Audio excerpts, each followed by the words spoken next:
And that's not the only thing you're tracking when it comes to gold, Saloni. We understand that the Income Tax Department has conducted some searches on bullion traders. Tell us about that.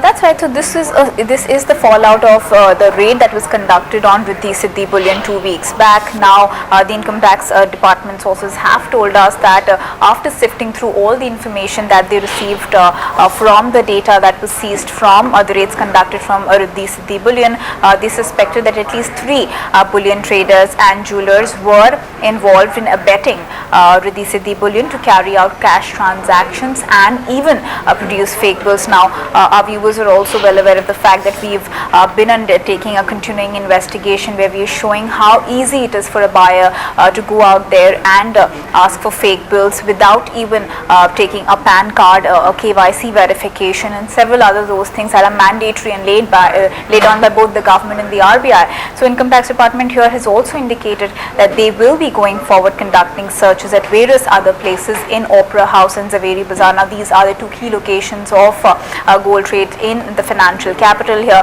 So clearly going forward we will see a lot of crackdown when it comes to gold traders and gold jewelers.